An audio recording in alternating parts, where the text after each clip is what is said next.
Assalamualaikum warahmatullahi wabarakatuh. Mempelajari biografi Ali bin Abi Thalib memiliki banyak nilai dan manfaat yang meluas di dalam konteks sejarah, agama, dan kehidupan sehari-hari. Sebab Ali adalah salah satu orang terdekat dari Nabi Muhammad Shallallahu Alaihi Wasallam, sepupu dan menantu Nabi Muhammad. Mempelajari biografi Ali bin Abi Thalib dapat membantu kita memahami hubungan pribadi dan spiritualnya dengan Nabi, serta pelajaran yang dapat diambil dari interaksi mereka. Ali bin Abi Thalib juga mengajarkan nilai-nilai seperti kejujuran, keberanian, kesetiaan, dan pengorbanan. Dari pengalaman hidupnya, kita dapat mengambil inspirasi dalam menghadapi tantangan, mengutamakan kebenaran, dan berperan sebagai individu yang bermanfaat bagi masyarakat. Tidak hanya itu, dengan mempelajari biografi Ali bin Abi Thalib juga dapat membantu kita sebagai Muslim untuk memahami lebih dalam tentang agama Islam, terutama dalam memahami berbagai pandangan teologis dan pemahaman tentang kepemimpinan dalam komunitas Muslim. Latar belakang keluarga Ali bin Abi Thalib.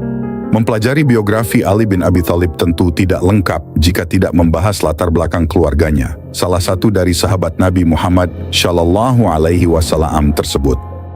Dilansir dari laman Universitas Islam An-Nur Lampung, Ali bin Abi Thalib berasal dari keluarga Quraisy yang memiliki kedudukan terhormat. Ayahnya adalah Abu Thalib bin Abdul Muthalib, merupakan pemimpin dari suku Bani Hashim, yang juga merupakan saudara kandung dari Abdullah bin Abdul Muthalib, ayah dari Nabi Muhammad Shallallahu Alaihi Wasallam. Ibu Ali adalah Fatimah binti Asad, seorang wanita solehah yang termasuk dalam keluarga Ahlul Bait. Ali memiliki 3 kakak laki-laki, yaitu Talib, Aqil, dan Ja'far, yang semuanya juga memiliki peran penting dalam perkembangan awal Islam. Ali menikah dengan Fatimah binti Muhammad, putri kesayangan Nabi Muhammad. Pernikahan ini dianggap sebagai salah satu ikatan yang kuat antara keluarga Nabi dan keluarga Ali. Dari pernikahan mereka, 5 anak lahir: Hasan, Husain, Zainab, Ummu Kulsum, dan Muhsin. Sayangnya, Muhsin meninggal saat masih bayi. Ali juga melakukan pernikahan dengan beberapa wanita setelah wafatnya Fatimah. Dari pernikahan-pernikahan tersebut, Ali memiliki lebih banyak anak lagi, termasuk Muhammad Al-Abbas, Abdullah, Abu Bakar, Utsman, Umar, Ubaidillah, dan Muhammad Al-Ashqar. Kehidupan keluarga Ali bin Abi Thalib mencerminkan hubungan dekat mereka dengan Nabi Muhammad, serta peran penting mereka dalam perkembangan awal Islam. Mereka memiliki tempat yang signifikan dalam sejarah, dan kisah-kisah mereka memberikan wawasan tentang nilai-nilai keberanian, kesetiaan, dan spiritualitas dalam kerangka kehidupan keluarga dan masyarakat Muslim. Pelajari biografi Ali bin Abi Thalib tentu penting juga untuk mengetahui kehidupan masa kecilnya. Ali lahir di Ka'bah pada hari Jumat, tanggal 13 Rajab tahun 21 sebelum Hijrah atau sekitar tahun 599 Masehi. Dia adalah anak bungsu dari 4 bersaudara. Awalnya Ali diberi nama Haidar atau Haidarah oleh ibunya yang berarti singa. Namun ayahnya kemudian memberinya nama Ali yang berarti luhur, tinggi, dan agung. Nama ini mencerminkan karakter dan kepribadian yang kuat yang dikenal oleh Ali sepanjang hidupnya. Ali dibesarkan dalam keluarga Quraisy yang terkemuka. Ayahnya, Abu Thalib, merupakan saudara kandung dari Abdullah bin Abdul Muthalib, ayah dari Nabi Muhammad Shallallahu Alaihi Wasallam. Dengan demikian, Ali adalah sepupu dari Nabi Muhammad. Abu Thalib juga merupakan pemimpin suku Bani Hashim dan menjadi pelindung Nabi sejak masa kecil hingga dewasa. Ketika Ali berusia 5 tahun, kondisi ekonomi keluarganya yang sulit membuatnya diambil di bawah asuhan Nabi Muhammad Shallallahu Alaihi Wasallam. Sejak itu, Ali tinggal bersama Nabi dan mengikuti jejaknya. Nabi menjadi figur ayah angkat dan pengasuh Ali. Ali memiliki kesempatan untuk mendapatkan pendidikan, pengajaran, dan bimbingan langsung dari Nabi yang membentuk fondasi keyakinan dan perilaku spiritualnya. Ali menjadi saksi pertama, wahyu pertama yang turun kepada Nabi di Gua Hira. Ini menunjukkan posisi pentingnya dalam mendukung perjalanan spiritual dan misi Nabi. Ali juga termasuk di antara pemeluk Islam pertama dan menjadi salah satu yang termuda mengikuti ajaran Islam pada usia 10 tahun. Keterlibatannya dalam awal Islam membuktikan komitmen dan ketabahan yang luar biasa. Masa kecil Ali bin Abi Thalib mencerminkan fondasi kuat dalam keluarga, hubungan dekat dengan Nabi Muhammad, serta peran pentingnya dalam awal perjalanan Islam. Pengalaman masa kecil ini memberikan sumbangan besar dalam membentuk kepribadian, keyakinan, dan kontribusi yang akan datang dari Ali dalam sejarah Islam.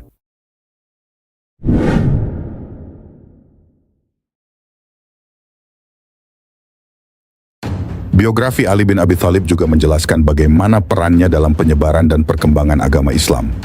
Ali bin Abi Thalib memiliki peran yang sangat signifikan dalam menyebarkan dan mempertahankan ajaran Islam. Berikut peran Ali bin Abi Thalib dalam penyebaran dan perkembangan agama Islam. Ke-1, dakwah dan penyiaran ajaran Islam. Sejak awal, Ali berperan penting dalam mendukung dakwah dan menyampaikan ajaran Islam. Dia membantu Nabi Muhammad dalam menyebarkan pesan Islam kepada orang Quraisy, baik secara diam-diam maupun terang-terangan.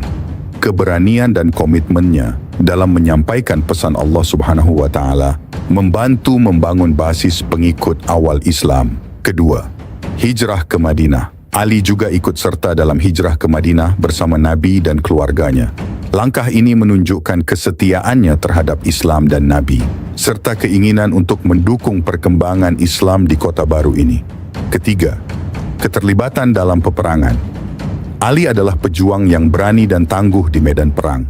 Dia terlibat dalam banyak peperangan penting yang dihadapi oleh kaum muslimin melawan musuh-musuh Islam. Keberaniannya dalam medan perang membuatnya menjadi sosok yang dihormati dan ditakuti oleh musuh-musuh Islam. Berikut adalah momen-momen khusus dalam peperangan. Perang Uhud. Ali berperan dalam melindungi Nabi Muhammad dari serangan musuh dan menjadi perisai bagi beliau di tengah pertempuran di Perang Uhud, Perang Khandaq Ahzab. Ali membunuh pejuang Quraisy bernama Amr bin Abdu Wud yang merupakan pejuang paling gagah di pihak musuh dalam Perang Khandaq. Perang Khaybar. Ali memainkan peran penting dalam membuka pintu benteng Khaybar dengan kekuatannya, yang menghasilkan kemenangan bagi kaum muslimin. Perang Yamamah. Ali menjadi panglima pasukan muslimin dalam perang melawan Musailamah Al-Kadzab di Yamamah, menunjukkan kepemimpinannya dalam pertempuran. Pedang Zulfikar. Ali terkenal dengan pedang Zulfikar, yang menjadi ciri khasnya. Pedang ini menggambarkan keberanian dan ketangguhannya di medan perang. Keempat, pemegang panji-panji Rasulullah. Ali memiliki peran istimewa dalam beberapa peperangan dengan memegang panji-panji Rasulullah sendiri. Ini menunjukkan kepercayaan Nabi terhadap keberanian dan dedikasi Ali dalam memimpin pasukan muslimin dalam pertempuran. Kelima, perjuangan melawan Musailamah Al-Kadzab. Keberanian Ali dalam memimpin pasukan muslimin dalam pertempuran melawan Musailamah Al-Kadzab menunjukkan dedikasinya untuk mempertahankan ajaran Islam dari ancaman dan penyesatan. Dengan peran-peran ini, Ali bin Abi Thalib tidak hanya mendukung penyebaran ajaran Islam, tetapi juga membuktikan ketangguhannya dalam mempertahankan kepercayaan dan nilai-nilai agama. Kiprahnya dalam dakwah dan medan perang memberikan inspirasi bagi generasi Muslim berikutnya dalam menghadapi tantangan dan menjunjung tinggi prinsip keberanian, kesetiaan, dan kejujuran.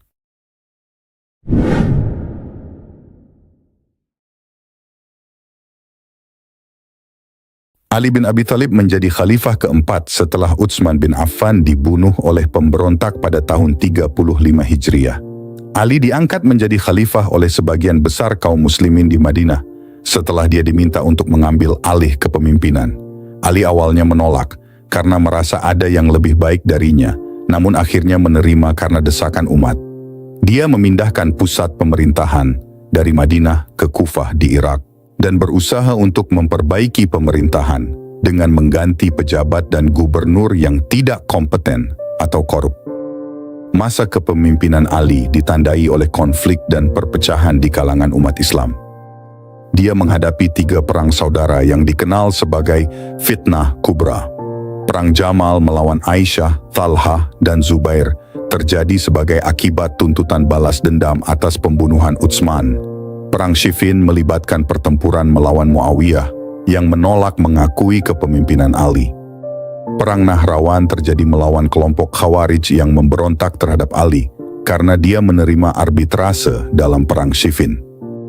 Selama masa kepemimpinannya, Ali menghadapi banyak tantangan dalam bentuk pemberontakan, fitnah intrik politik, pembunuhan, dan propaganda. Dia berusaha untuk menjaga stabilitas dan kedamaian dalam kerangka keadilan dan prinsip-prinsip Islam. Ali bin Abi Thalib meninggal pada tanggal 21 Ramadan tahun 40 Hijriah setelah terkena sabetan pedang beracun yang ditusukkan oleh Abdurrahman bin Muljam, seorang Khawarij, saat Ali sedang melaksanakan salat subuh di Masjid Kufah. Kisah sebelum kematian Ali bin Abi Thalib. Pada suatu hari Nabi Muhammad SAW berkata kepada Ali bin Abu Thalib, "Wahai Ali, barang siapa mencintaimu, sesungguhnya ia telah mencintaiku. Barang siapa yang membencimu, sesungguhnya ia membenciku. Wahai Ali, sesungguhnya aku melihatmu tidak akan mati hingga jenggot ini dicelup dengan darah." Maka Ali radhiyallahu anhu pun mengetahui bahwa dirinya akan mati terbunuh. Pada suatu hari, Nabi Muhammad SAW berkata kepadanya, "Wahai Ali, sesudahku nanti engkau akan ditimpa kepayahan yang amat sangat." Ia lantas bertanya, "Wahai Rasulullah, apakah agamaku akan selamat?" Nabi Muhammad SAW menjawab, "Ya, agamamu akan selamat." Ia berkata lagi, "Kalau begitu, aku tak peduli." Pada suatu hari, Nabi Muhammad SAW bertanya kepadanya, "Wahai Ali, tahukah kamu siapa orang yang paling celaka?" Ia berujar, "Wahai Rasulullah, orang yang paling celaka adalah orang yang menyembelih unta syalih." Nabi Muhammad SAW kemudian berkata, "Itu adalah orang-orang terdahulu. Tahukah kamu siapa orang paling celaka dari orang-orang yang hidup saat ini?" Ali radhiyallahu anhu menjawab, "Allah subhanahu wa ta'ala dan Rasulnya yang lebih mengetahui." Beliau Rasulullah Shallallahu Alaihi Wasallam bersabda, "Ia adalah orang yang membunuhmu." Benar, masa kekhalifahan Ali radhiyallahu anhu memang sangat berat. Hal itu karena pembangkangan penduduk Syam dan Irak, juga karena fitnah-fitnah yang banyak terjadi pada masa kekhalifahannya. Setiap hari musibah semakin berat, krisis membelitnya, dan ia merasakan ajalnya semakin dekat. Ia berkata, "Kencangkanlah ikat pinggangmu untuk menjemput kematian. Sesungguhnya kematian akan mendatangimu. Janganlah engkau berkeluh kesah dari kematian." 3 orang dari golongan Khawarij telah bersekongkol hendak membunuh Ali bin Abu Thalib, Muawiyah bin Abu Sufyan, dan Amr bin Ash. Ketiganya pun hendak dibunuh pada hari yang sama, yaitu pada hari ke-17 dari bulan Ramadan. Mereka bersepakat bahwa Abdurrahman bin Miljamlah yang akan membunuh Ali radhiyallahu anhu.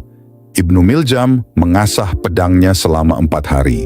Lalu sampailah ia ke Kufah, dan di sana ia bertemu dengan seorang wanita Khawarij yang membuatnya merasa kagum terhadapnya. Ia kemudian meminangnya dan wanita tersebut meminta mahar berupa kepala Ali bin Abu Thalib. Ali bin Abu Thalib merasa bahwa ajalnya sudah dekat. Sehari ia makan pagi di tempat Al-Hasan, sehari berikutnya di tempat Al-Husain, dan sehari lagi di tempat Abdullah bin Ja'far bin Abu Thalib. Ia tidak makan melainkan hanya dengan beberapa suapan saja. Tatkala ia ditanya tentang hal itu, ia menjawab, "Aku lebih suka bertemu dengan Allah Subhanahu wa Ta'ala dalam keadaan lapar hingga aku dapat merasakan nikmatnya berjumpa dengan Rabbku."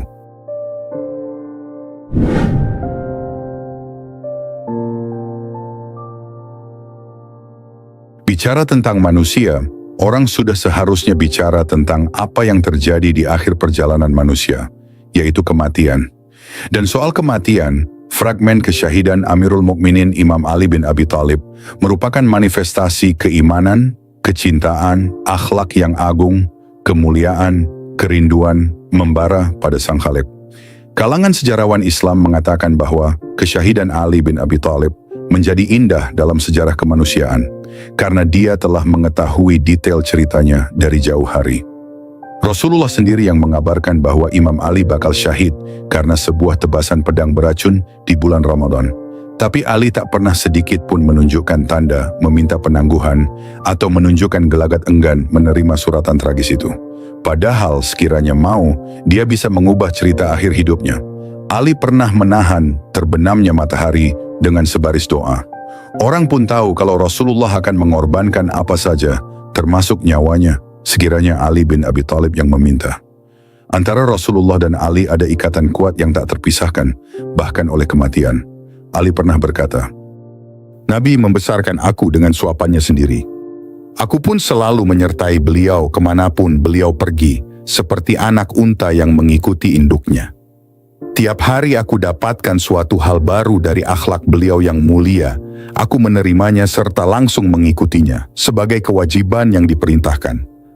Rasulullah sendiri pernah bersabda, "Ali tak pernah ragu dalam melaksanakan perintahku dan selalu menantiku dalam segala sesuatu."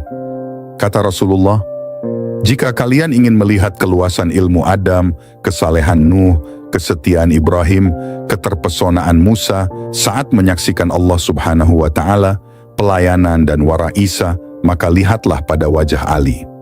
Ali yang sangat disayangi Rasulullah itu dihadapkan dengan bayang-bayang kematian saat usianya masuk 63 tahun. Tapi Ali bukan sembarang lelaki. Dia menyambut kematiannya seperti pengantin yang menanti hari pernikahan. Inilah kisah kerinduan, kesyahduan, penantian kekasih demi menjumpai sang tambatan hati, Allah Subhanahu wa Ta'ala. Pada bulan Ramadan tahun 40 Hijriah itu, setiap hari Ali mendatangi anaknya untuk berbuka dan sahur bersama. Terkadang beliau mampir di rumah Imam Hasan, kemudian besoknya mendatangi Imam Hussein, di hari ketiga mendatangi putrinya Zainab, dan di hari keempat berbuka dan bersahur di rumah putrinya Ummu Kalsum. Hari itu adalah Jumat yang cerah, tanggal 19 Ramadan tahun 40 Hijriah. Di rumah Ummu Kalsum di Kufah, di wilayah yang sekarang disebut sebagai Irak, Ali seperti merangkum sejarah dan perjuangan pahit getir para nabi sejak Adam hingga Ibrahim di tanah Babilonia. Pada malam 19 itu, Ummu Kalsum mendapat giliran berbuka bersama ayah tercintanya. Dia menyuguhkan menu berbuka dalam 2 nampan, satu berisi roti kering dan lainnya berisi susu masam. Ali menegurnya, "Bukankah kau sudah tahu bahwa aku selalu mengikuti putra pamanku Rasulullah yang tidak pernah makan sajian dalam 2 nampan sepanjang hidupnya? Maka mohon angkatlah salah satunya. Barang siapa yang makan dan minumnya enak di dunia ini, maka perhitungannya akan lama kelak di hadapan Allah Subhanahu wa Ta'ala." Ummu Kulsum menuturkan bahwa malam itu Ali makan sangat sedikit dari roti kering yang kusuguhkan dan memperbanyak ucapan hamdalah dalam tiap suapnya. Selesai makan sedikit, Ali segera bangkit untuk melaksanakan sholat yang lama. Ali terus dalam keadaan ruku, sujud, bermunajat, berdoa yang khusyuk, dan sering-sering keluar rumah untuk melihat langit. Sekali di antaranya dia berujar, "Ya inilah malam yang dijanjikan kekasihku Rasulullah." Di malam itu, Ali sempat tertidur sejenak dan terbangun cepat. Ummu Kalsum, putri bungsu Fatimah Az-Zahra itu, lantas menuturkan apa yang terjadi di detik-detik yang paling mempesona dari kehidupan ksatria langit, kekasih Allah, dan Rasulullah ini sebagai berikut. Ummu Kalsum, "Aku melihat ayahku salat hingga tengah malam. Di serangkaian salatnya, beliau sebentar-sebentar keluar rumah, menengok sejenak ke langit dan kembali lagi untuk salat. Tangisannya lebih panjang dari biasanya. Rukuknya lebih lama, sujudnya lebih lama. Lantunan munajatnya pun lebih syahdu dari hari-hari biasanya. Imam Ali tenggelam dalam ibadah hingga menjelang subuh. Di sela-selanya, dia beberapa kali seperti berbicara pada dirinya sendiri. Sepertinya inilah malam yang dijanjikan kekasihku, Rasulullah. Ya Allah, Engkau tak pernah berbohong dan aku pun tidak akan mengkhianatimu. Inilah malam kematian yang Kau janjikan padaku. La ilaha illallah. Hukum sebab akibat senantiasa terjadi. Sebentar lagi ketetapan Allah akan diputuskan." Ummu Kalsum hanya bisa berurai air mata kakeknya Rasulullah Shallallahu Alaihi Wasallam, pernah mengatakan bahwa Ali akan syahid dibunuh saudara pembunuh onta suci Nabi Saleh pada Jumat terakhir bulan Ramadan. Ali dan semua keluarga dekat Nabi tahu persis siapa orangnya, Abdurrahman ibnu Muljam. Nama Ibnu Muljam sebenarnya sudah lama dikenal oleh keluarga Nabi. Suatu kali Kumail bin Ziyad, sahabat dekat dan penyimpan rahasia Ali bin Abi Thalib, pernah menemani beliau menelusuri lorong-lorong Kufah di malam hari. Di tengah-tengah perjalanan, terdengar suara ayat Al-Quran dari masjid. Kumail berkata, "Ya Amirul Mukminin," alangkah merdunya suara itu. Ali bin Abi Thalib menimpali, "Ya Kumail, itulah suara orang yang akan menebas pedangnya ke kepalaku di saat aku sedang salat subuh." Ali sadar, tak ada hukum yang bisa dilakukan untuk kejahatan yang belum dikerjakan. Dia juga tahu kematian adalah sesuatu yang menyeramkan, tapi perhatian pada Tuhan akan melenyapkan semua ketakutan apapun di alam ini. Malam itu, dalam perjalanan menuju Masjid Kufah, Ali beberapa kali menengok ke langit. Di Masjid Kufah, dia mendapati Ibnu Muljam tidur telungkup. Dia pun menasihatinya, "Innas sholata tanha 'anil fahsyai wal munkar." Sesungguhnya salat mencegah perbuatan fasik dan mungkar. Yang disapa dan dinasehati membantu, tak kunjung beranjak. Lalu Ali berkata lirih, "Kau sepertinya bertekad mengerjakan sesuatu yaigi sangat berbahaya, sangat mengerikan. Kalau aku mau, akan kuceritakan padamu apa yang ada di balik bajumu itu." Ali bin Abi Thalib tahu di balik baju Ibnu Muljam, semoga Allah Subhanahu wa Ta'ala mengutuknya, tersimpan pedang beracun. Tapi dia tak mempedulikannya untuk sebuah alasan yang belum pernah didengar dunia. Setelah azan subuh tanggal 19 Ramadan berkumandang, Amirul Mukminin Ali bin Abi Thalib kembali keluar masjid dan menengok ke fajar yang menyingsing. Kemudian dengan suara parau, beliau mengucapkan selamat berpisah kepada fajar. "Wahai fajar, sepanjang hayat Ali, pernahkah engkau muncul dan mendapatkannya tertidur?" Lalu Ali memulai salatnya seorang diri. Dia seperti sengaja memperpanjang rukuk dan sujudnya. Ibnu Muljam, seperti orang-orang di zaman itu, tahu persis betapa Ali tak pernah mempedulikan apapun saat salat. Dia kemudian datang mendekat, dan dari depan dia mulai mengayunkan pedang dan ditebaskannya ke kepala Ali, tepat saat Ali ingin bangun dari sujud pertamanya. Darah lalu mengucur deras. Dahi Ali koyak, janggutnya meneteskan darah, tapi tak ada erangan dari mulut Ali. Justru pujian pada Allah Subhanahu wa Ta'ala. Bismillah wa billah wa ala millati Rasulillah. Dengan suara melengking, Ali kemudian berteriak, "Fuztu wa rabbil Ka'bah." Demi Tuhan Ka'bah, sungguh aku telah berjaya. Seiring dengan suara Ali, seluruh penduduk Kufah mendengar gelegar suara keras Jibril yang mengabarkan berita duka itu. Hingga semua warga berhamburan keluar rumah untuk menuju Masjid Jami Kufah. Ummu Kalsum yang mendengar suara itu dari rumah sontak menjerit lirih, "Wah Abata, wah Aliyah," yang artinya, "Oh ayahku, oh Aliku." Yang pertama datang menyaksikan Ali bercucuran darah adalah putra sulungnya, Hasan. Imam Hasan menuturkan bahwa Ali terus berusaha melengkapi rangkaian salatnya sambil duduk, badannya menggigil. Setelah salam, dia mengusapkan tanah sujud ke dahinya yang merekah sembari mengucapkan firman Allah dalam surat Taha, ayat 55. "Ali, dari tanah kalian kami ciptakan, dari tanah pula kalian kami kembalikan dan bangkitkan." Semua kejadian disaksikan oleh seluruh putranya, terutama Hasan yang tak kuasa menahan air mata. Ali meminta Hasan untuk mengimami jamaah salat. Beliau mengikuti dari belakang dengan gerakan isyarat sambil terus membersihkan cucuran darah dari kening sucinya. Seusai salat, Hasan langsung kembali menengok ayahnya, didampingi Hussein dan seluruh putra Ali yang lain.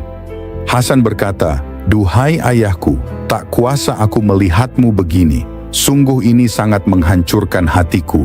Berat sekali bagiku melihatmu seperti ini." Ali membuka matanya lalu berkata, "Anakku Hasan, jangan bersedih. Sebentar lagi aku tidak akan merasakan kegetiran apapun. Lihatlah itu." kakekmu Muhammad Al-Mustafa, nenekmu Khadijah Al-Kubra, ibumu Fatimah Az-Zahra, dan para bidadari berjejer-jejer menyambut kedatangan ayahmu. Tegarlah dan riangkan hatimu. Hasan kemudian meletakkan kepala ayahnya di pangkuannya untuk membersihkan darah yang tak berhenti mengucur. Tak lama berselang, Imam Ali pingsan dalam pelukan Hasan. Jerit tangis membahana ke seluruh arah. Hasan pun langsung menciumi wajah ayahnya, demikian pula putra-putra imam yang lain. Derasnya air mata Hasan menyadarkan ayahnya Ali. Ali pun langsung bertanya, "Anakku Hasan, untuk apa tangisan ini? Jangan bersedih atas keadaan ayahmu. Apakah kau bersedih atas keadaanku? Padahal esok kau akan dibunuh dengan cara diracun, dan adikmu Hussein akan dibunuh dengan tebasan pedang. Lantas, kalian semua akan menyusulku bersama kakek dan ibu kalian." Setelah kekacauan terjadi, salah seorang di antara khalayak belakangan masuk membawa Ibnu Muljam. Orang curiga dia lari menjauh dari masjid dengan pedang berlumur darah, sementara seluruh penduduk justru menuju masjid. Kematian telah mendekati Ali, luka di dahinya begitu dalam. Tapi musibah itu tak merusak karakter keadilan yang larut dalam darah dan dagingnya. Dia melarang orang membalas pada Ibnu Muljam. Ali berkata, "Aku tahu engkau akan membunuhku, pasti. Tapi sesungguhnya aku masih berharap pada Allah adanya perubahan pada diri dan nasibmu." Ibnu Muljam tak kuasa mendengar kalimat setinggi itu. Dia menangis. Ibnu Muljam, "Ya Amirul Mukminin, afa anta tunqidhu man finnar?" Apakah engkau bisa menolong orang yang sudah masuk neraka? Ali menjawab dengan memerintahkan anak-anaknya mencari susu. Dia kehausan dan meminta mereka mempersilahkan Ibnu Muljam meminumnya lebih dahulu, sedangkan imam meminum sisanya. Inilah minuman susu terakhirnya. "Wahai putra-putra Abdul Muthalib, sesungguhnya aku tidak ingin melihat kalian menumpahkan darah kaum muslimin sambil berteriak, 'Amirul Mukminin telah dibunuh.' Ingatlah, jangan membunuh dengan alasan kematianku, kecuali atas pembunuhku. Tunggulah hingga aku mati oleh pukulannya ini. Kemudian pukullah dia dengan satu pukulan dan jangan rusakkan anggota-anggota badannya, karena aku telah mendengar Rasulullah Shallallahu Alaihi Wasallam berkata, jauhkan memotong-motong anggota badan sekalipun terhadap anjing gila." Ali bin Abi Thalib lahir di Ka'bah yang suci, dan pada bulan yang suci, di mihrab yang suci, dan dalam keadaan bersuci pula dia menyambut kematian. Kufah berduka, rumah-rumah keluarga Nabi gelap selama beberapa malam. Inna lillahi wa inna ilaihi rajiun.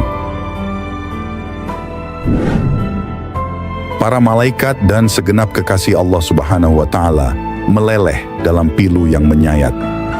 Malam itu begitu panjang dan melelahkan. Waktu seolah membeku dalam kebisuan, menolak untuk menerima takdir perpisahan. Pedang kesesatan dan kebodohan menyempurnakan kegelapan malam itu dengan sebilah kenistaan yang bercampur kebencian. Sementara di sudut lain dari bumi, gerombolan orang pandir, pengkhianat kemanusiaan, penyulut api neraka yang paling mengerikan, pembenci keluarga Nabi sedang berpesta pora. Saat racun kian merasuki sekujur tubuh Ali bin Abi Thalib, kerinduannya pada Allah dan Rasul kian berkobar-kobar. Dia terlihat begitu pasrah, teduh, berparas pucat pasi, menerima nasib dalam kegairahan yang seutuhnya. Ali menyambut perpisahan dengan dunia dalam rindu bercampur sedih, pilu bercampur riang, perasaan yang mengayun di antara perpisahan yang menyesakan dan perjumpaan yang melegakan setelah perjalanan berliku yang menahun. Manusia dan jin, binatang-binatang, burung-burung di angkasa, ikut merasakan kesedihan berpisah dengan Ali bin Abi Thalib yang senantiasa menjadi sumber kasih bagi mereka. Jibril berteriak keras memecah keheningan malam itu. Oh, sungguh salah satu tiang petunjuk Allah Subhanahu wa Ta'ala telah roboh. Satu lagi seorang pemberi peringatan yang suci pergi dari dunia yang fana ini. Diriwayatkan bahwa suatu kali ketika Rasulullah sedang berbicara tentang bulan Sya'ban, yang dilanjutkan dengan penjelasan tentang keunggulan bulan Ramadan dan ketinggian nilai ibadah di dalamnya, kemudian Imam Ali berdiri di hadapannya dan bertanya, "Ya Rasulullah, apakah amalan paling baik di bulan Ramadan? Rasul menjawab, wahai Ali, sebaik-baik amal di bulan ini ialah berpantang dari hal-hal yang diharamkan Allah. Tiba-tiba Rasul menangis. Amirul Mukminin bertanya lagi, apakah yang membuatmu menangis ya Rasulullah? Baginda Nabi menjawab, aku menangis karena apa yang akan menimpamu di bulan itu. Sekarang aku seakan-akan menyaksikanmu menunaikan salat untuk Tuhanmu, manakala orang paling sial dari masa lalu dan masa kini, adik dari pembunuh onta Nabi Saleh, memedang dahimu hingga janggutmu memerah berlumuran darah. Lalu Amirul Mukminin bertanya, ya Rasulullah, apakah saat itu aku dalam keadaan selamat dalam urusan agamaku? Rasulullah menjawab, tentu saat itu engkau berhasil dalam urusan agamamu. Lantas Rasulullah melanjutkan, hai Ali, barang siapa yang membunuhmu berarti dia telah membunuhku, dan barang siapa yang membencimu berarti dia telah membenciku, dan barang siapa yang mencacimu berarti dia telah mencaciku. Karena engkau adalah bagian dari diriku, ruhmu dari ruhku, dan tanah penciptaanmu dari tanah penciptaanku. Hai Ali, engkau adalah wasiku, ayah dari keturunanku, suami dari putriku dan khalifahku. Demi zat yang mengutusku sebagai nabi dan menjadikanku sebaik-baiknya makhluk, engkau adalah hujjah Allah bagi segenap makhluknya. Di hari-hari menjelang wafatnya, Imam Ali sering memberi kabar kematiannya kepada khalayak dengan bahasa isyarat yang mudah dimengerti. Dia juga sempat berdoa meminta kepada Allah dengan membuka tudung kepalanya sambil berujar, ya Allah, aku telah jenuh dengan mereka dan mereka pun sudah jenuh padaku.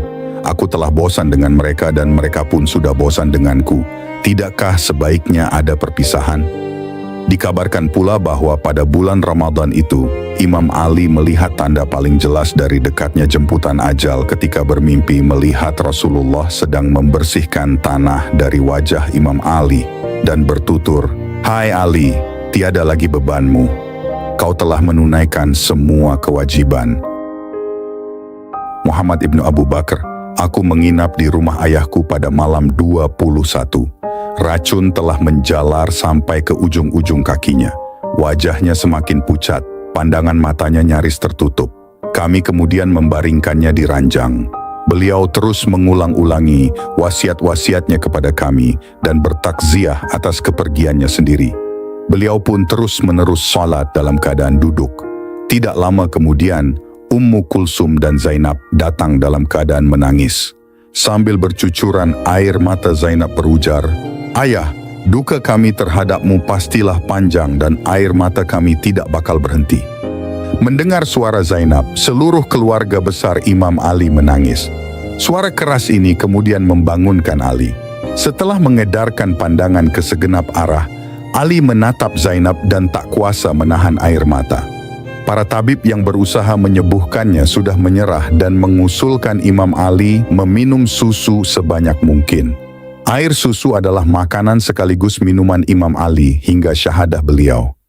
Ali kemudian memanggil Hasan dan Hussein, mendekap dan menciumi keduanya cukup lama. Setelah itu, Imam Ali kembali pingsan. Hasan membantu Imam Ali meminum susu. Ali hanya minum seteguk saja, lalu membisiki Hasan untuk memintanya mengantarkan susu yang sama kepada Ibnu Muljam. Semoga Allah Subhanahu wa Ta'ala mengutuknya. Imam Ali berbisik, hai anakku Hasan, perlakukan tawananmu dengan sebaik-baiknya, karena kami adalah ahlul bait kenabian yang tiada dapat dibandingkan dengan siapapun dalam kemuliaan dan keutamaan. Siapa saja yang mengenal kami pasti akan merasakan kebaikan, kedermawanan, kesantunan dan kemuliaan kami, ahlul bait. Setelah fajar menyingsing, masyarakat berkumpul di depan rumah beliau dan meminta izin untuk menjenguk. Beliau mempersilahkan mereka masuk. Ali berkata, hai manusia sekalian, tanyalah padaku sebelum kalian kehilangan aku, namun buatlah pertanyaan kalian sesingkat mungkin. Ingatlah musibah yang menimpa imam kalian. Mendengar suara lirih Imam Ali, pecahlah tangisan di tengah masyarakat yang berkunjung. Mereka pun enggan untuk bertanya demi meringankan beban beliau. Hijr bin Uday Ath-Thai yang hadir di sana pun lantas berdiri dan bersyair, duhai sedihnya diriku atas apa yang menimpa tuan orang-orang yang bertakwa. Ayah dari pemimpin-pemimpin suci, Haidar yang suci, Terkutuklah siapa saja yang menentang kalian. Kalian adalah bekalku di hari akhirat kelak. Kalianlah peninggalan Rasul yang mulia. Selepas mendengar syair Hijr, Imam Ali bertutur, bagaimana sekiranya kau diminta melepaskan baiat dariku? Apa yang akan kau katakan? Hijr menjawab, wallahi hai Amirul Mukminin, jikalau aku dicincang-cincang dan dibakar di api unggun, aku tidak akan melepaskan baiatku padamu. Imam Ali menjawab, semoga Allah memberimu taufik, hai Hijr. Semoga Allah mengganjar kesetiaanmu pada Ahlul Bait. Kemudian Imam Ali meminta susu. Saat diberikan segelas susu padanya, Imam Ali meminum seluruhnya dan tidak menyisakan untuk Ibnu Muljam. Beliau berujar, sesungguhnya perintah Allah adalah takdir yang tidak bisa ditolak. Ketahuilah bahwa aku tidak menyisakan susu tadi untuk tawanan kalian karena itulah rizkiku yang terakhir dari dunia ini. Ingatlah, anakku, berilah tawanan itu sebanyak susu yang aku minum tadi. Imam Hasan kemudian keluar dari rumah dan mengabarkan keadaan Amirul Mukminin kepada masyarakat yang kian banyak berkumpul di depan rumah. Ashbagh, pelayan imam, meminta izin kepada Hasan untuk menjenguk Imam Ali. Setelah masuk dan melihat keadaan imam, Ashbagh tak kuasa menahan diri dan meledak dalam tangisan. Ashbagh, aku melihat imam terbaring menggigil di ranjang dengan dahi merekah mengucurkan darah. Beliau melilitkan sorban warna kuning ke atas kepalanya. Aku tak lagi bisa membedakan mana yang lebih kuning, wajahnya atau kain sorbannya. Aku langsung memeluki dan menciuminya selama mungkin. Aku menangis sejadi-jadinya dalam pelukannya. Imam Ali berkata, jangan menangis, hai Ashbagh. Sungguh demi Allah, surga telah di depan mataku. Ashbagh, aku sadar betul engkau menuju ke surga. Aku menangis karena berpisah denganmu, hai Amirul Mukminin. Kemudian Imam Ali memanggil kembali kedua putranya, Hasan dan Hussein, dan mendekap keduanya. Setelah itu Imam Ali mengedarkan pandangannya ke seluruh putra-putrinya yang lemas dan terengah-engah akibat banyak menangis dan bersedih. Butir-butir air mata pun mengaliri jenggotnya bercampur darah. Imam Ali menengok kepada Hasan dan Hussein sembari berkata, duhai Hasan, kau akan terbunuh dalam keadaan mazlum dan diracun. Adapun kau, duhai Hussein, kau akan menjadi syahid umat ini. Kau akan disembelih seperti binatang, lalu jasadmu akan diikat dan digeret-geret dengan kuda. Kepalamu akan diusung untuk dibawa ke Raja Bani Umayyah. Putri-putri keturunan Rasulullah akan ditawan, digelandang, dan dipertontonkan. Sungguh kelak aku akan mengambil sikap khusus terhadap mereka di hari kiamat. Dahi imam yang merekah kini telah menampakkan daging putih di bagian otak beliau. Urwah Saluli, tabib yang kala itu masih berusaha memperban, tak kuasa lagi dan menjerit menangis. Dia hanya bisa pasrah dan berpamitan kepada imam. Dengan senyum imam mempersilahkannya keluar. Zainab maju ke depan dengan tubuh lunglai dan bertanya kepada kakaknya, Imam Hasan, bagaimana ini kak?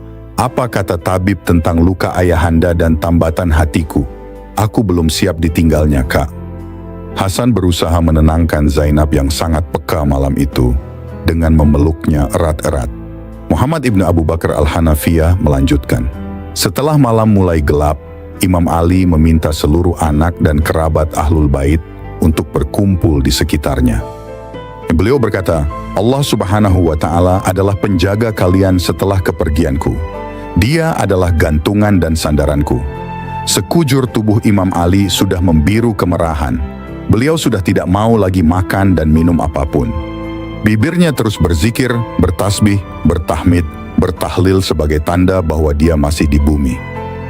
Imam Ali lalu memanggil putra-putrinya satu persatu dengan nama mereka masing-masing dan berpamitan. Hasan bertanya kepada Imam Ali, apa yang membuat ayah berbuat seperti ini? Imam Ali menjawab, putraku, aku telah bermimpi bertemu Rasulullah satu malam sebelum kejadian ini. Aku telah mengeluhkan seluruh derita yang harus kutangguh akibat perilaku umat ini kepadaku. Rasulullah memintaku berdoa, kemudian aku berdoa, ya Allah, berikan pada mereka sebagai ganti dariku pemimpin yang lebih buruk dan gantikan bagiku umat yang lebih baik dari mereka. Rasulullah menjawab, Allah subhanahu wa ta'ala telah mengijabah doamu. Allah akan memindahkanmu ke tempat kami setelah 3 malam. Dan malam ini adalah malam ketiga setelah mimpi tersebut. Imam melanjutkan, Aku wasiatkan kepada kalian berdua untuk terus berbuat kebajikan. Kalian adalah dariku dan aku dari kalian. Lalu Imam Ali menengok kepada anak-anaknya yang dari ibu selain Sayyidah Fatimah dan berwasiat kepada mereka untuk senantiasa patuh kepada 2 putra Fatimah, yakni Hasan dan Husain. Imam berkata, Ahsanallahu lakumul aza. Aku akan meninggalkan kalian malam ini untuk berjumpa dengan kekasihku, Muhammad sallallahu alaihi wasallam, sebagaimana yang telah beliau janjikan padaku. Jika aku telah wafat, mandikan, balsemi, lalu balutlah aku dengan kain kafan sisa dari kakek kalian Rasulullah yang dibawa oleh Jibril. Kemudian baringkanlah aku di ranjang dan semayamkanlah aku di dalam kuburan yang telah tergali di samping ranjangku. Wahai Abu Muhammad, syalatilah aku dan bertakbirlah 7 kali. Tidak boleh selainku disyalati dengan takbir 7 kali, kecuali seorang pemimpin yang akan muncul di akhir zaman, yang bernama Al-Qaim Al-Mahdi, dari keturunan adikmu Hasan. Aku wasiatkan kepadamu, hai Hasan, apa yang Rasulullah perintahkan kepadaku, untuk menyerahkan seluruh catatanku dan pedangku kepadamu. Kemudian beliau mewasiatkan kau untuk menyerahkannya setelah ajal menjemputmu kepada adikmu Husain. Lalu Imam Ali memandang Husain dan memerintahkannya untuk menyerahkannya kepada putranya Ali bin Husain. Kemudian Imam Ali memandang Ali bin Husain dan memerintahkannya untuk menyerahkannya kepada anaknya Muhammad bin Ali dan sampaikan salam Rasulullah dan aku kepadanya. Kemudian Imam Ali memandang kembali kepada Hasan dan berkata, Hasan anakku, kaulah ahli warisku dan wali setelahku. Kalau kau mau, kau dapat memaafkan orang yang membunuhku. Kalau tidak, maka pukullah dia sekali saja sebagaimana dia memukulku. Lalu Imam Ali meminta Hasan menuliskan wasiat yang panjang berisi tentang keimanan, ketakwaan dan perilaku yang bajik di jalan Allah. Setelah itu Imam Ali memanggil Zainab dan berkata, Hai Zainab, aku mendengar Rasulullah bersabda bahwa seorang mukmin yang tiba ajalnya akan berkeringat dahinya dengan butir-butir putih yang menyala bagaikan mutiara. Mendengar ucapan itu dan menyaksikan butir-butir mutiara yang bergemerlam di dahi ayahnya, Zainab terdiam tenang dan tidak lagi menangis. Zainab melangkah ke depan dan menjatuhkan tubuhnya ke pelukan ayahnya sembari berkata, Ayah, Ummu Aiman pernah menceritakan padaku tragedi Karbala, dan aku ingin mendengarnya langsung darimu. Imam Ali menjawab, Anakku, ceritanya sebagaimana yang sudah disampaikan oleh Ummu Aiman. Seakan-akan aku bersamamu dan wanita-wanita Ahlul Bait yang menderita kehausan menjadi tawanan-tawanan yang dipermalukan. Kalian akan merasakan kekhawatiran diperolok-olok oleh masyarakat. Maka bersabarlah, bersabarlah. Lalu Imam Ali menatap kedua putranya, Hasan dan Husain, dan bertutur, seolah-olah aku melihat kalian setelah ini akan dikepung dari fitnah yang datang dari sana dan sini. Maka bersabarlah, tabahkanlah diri hingga Allah subhanahu wa ta'ala memutuskan urusan. Imam Ali melihat sekelilingnya dan bertutur, Aku kini melihat kakek kalian Rasulullah bersama nenek dan ibu. Kalian memanggil-manggil dan memintaku bergegas datang kepada mereka. Imam Ali kembali mengedarkan pandangannya ke seluruh Ahlul Bait dan menatap satu persatu dan berkata, Astaudi'ukumullah jami'an. Aku memohon pamit kepada kalian semua. Semoga Allah subhanahu wa ta'ala menjaga kalian semua. Beliau lalu memejamkan matanya perlahan-lahan, memanjangkan kedua tangannya, dan meluruskan kedua kakinya. Dan dengan suara syahdu mengucapkan, Ashhadu an la ilaha illallah wahdahu la syarikalah, wa ashhadu anna Muhammadan abduhu wa rasuluh.